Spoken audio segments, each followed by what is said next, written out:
Thanks for coming back today. Today we're going to do something a little bit different, and it's very important in the scheme of looking at improving your health, and that's improving your emotional health. And it's so important to take care of your emotional health because, as you probably have read or heard about from other speakers, when you don't take care of your emotional health, that'll eventually turn into problems with your physical health. And often what we see, and a lot of the mainstream medical people will attest to this, because more and more health practitioners, namely physicians, are under the impression these days that when someone hasn't dealt with an emotional health issue, they will eventually have a health issue, a physical health issue. And then it gets a little more complicated to treat that illness because they're holding on to this emotional baggage, so to speak, and one needs to deal with these things. So how do you deal with your emotional baggage, I guess, would be the next question.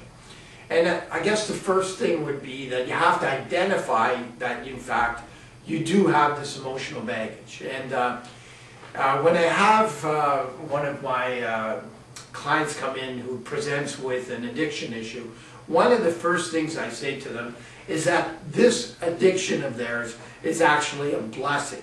And hearing that, you know, most of you there are going, how can possibly an addiction to cocaine or heroin or alcohol or gambling be a blessing?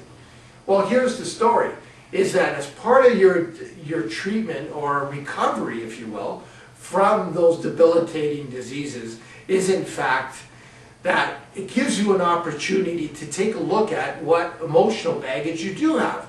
Because you're not going to recover from the addictions if you don't take a look at what other baggage you're carrying around that perhaps led you to taking the substance or led you to that addictive behavior, whether it's shopping or other things that you might be addicted to. Now, there basically are some ways and means that one finds more useful in dealing with those things. Is once you identify that there's an emotional trigger, then you could do something about it. You could, prepare yourself every day to walk out the door and deal with, okay, I'm not going to be triggered by that emotional thing. And then if by chance you get taken by surprise and that emotional trigger, say for sake of argument, you haven't done well with people that have put you down. And then somebody in your day has put you down for whatever reason. Maybe not, they didn't do it maliciously, or maybe they did do it maliciously, but it has triggered you. So you've got to be understanding that in fact you've been triggered. Because if you haven't even identified that you've been triggered by what has been said to you, you don't really realize that now you're reacting to it. So if you identify that in fact that you've been triggered around an emotional issue, now you can respond.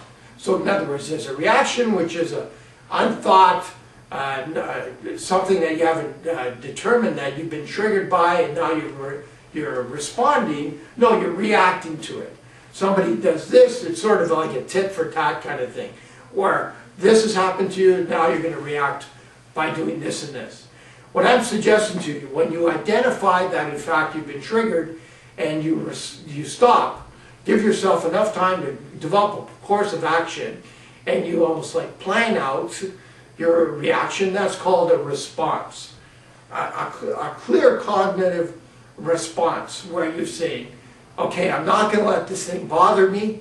I've been triggered. I'm going to remain cool. I'm going to maybe take a little time out from this situation, even momentarily, a few seconds to do some deep breathing or whatever technique you want to use. And then you come back and you respond. You might say, well, I got to go to the washroom. I got to end this meeting early. I've got something else going on. But you remove yourself from the situation for a little bit of time. Even if you can't leave the situation, at least leave the situation in your mind and do some deep breathing, do a little visualization that puts you in a place maybe where you weren't triggered, and you collect yourself, and then you make a response back that is appropriate to the situation, that doesn't hurt you and doesn't hurt the other person. So in other words, you're perceiving that I'm okay and you're okay, and here's the response I'm going to give you.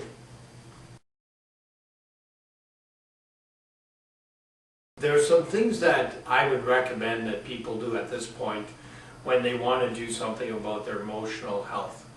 And one thing that would be very useful is to keep track or identify or assess exactly what are things that are being triggered in you. What are your emotional triggers? So you need to take some time when you're not stressed out by writing down what things in your week have triggered you.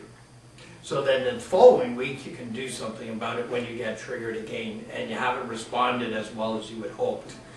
So you have to take the time to write those things down. Then you have to write down as well with each one item what you might want to do better the next time. Whether you're going to be doing some visualization, whether you're doing some meditation of some kind, whether it's deep breathing. You may have to look into what deep breathing is all about.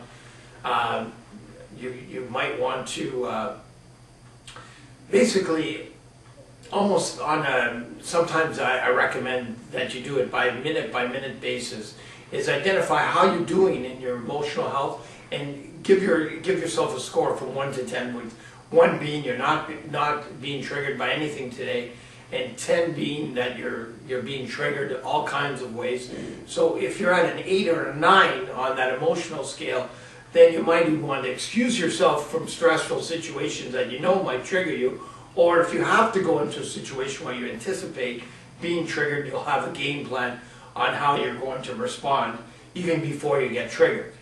So if you're an 8 on being put down, for example, then you're going to, you've been put down several times that day, and now you know you're going into another meeting, or you're going into a situation where you have to have an encounter with a colleague or a superior that's going to put you down in some way. You've got some planned response on how you're going to deal with it, so you just don't go over the top in terms of your reaction and get yourself fired or cause yourself some harm. So it's important that you journal as much as you can, even post-react in that situation. Okay, what did I do good today or this hour in terms of dealing with that very difficult situation? Little pointers, nobody's going to be reading this, nobody's going to check your spelling. Just make some quick notes for yourself so you can identify those things. And sometimes you might even want to make a little list at home of things that you feel you do very well, and review that list with yourself on a regular basis before you start your day, and then perhaps at the end of your day. You may even want to put things in your pocket in a little notepad on quick things that you want to remember that you have to do that day in regards to your emotional health. There are a lot of good meditation classes out there. It's important that one learns how to meditate, how to do some exercises in learning how to deal with this emotional stress, if you will. And another example might be learning how to do Qigong or Tai Chi.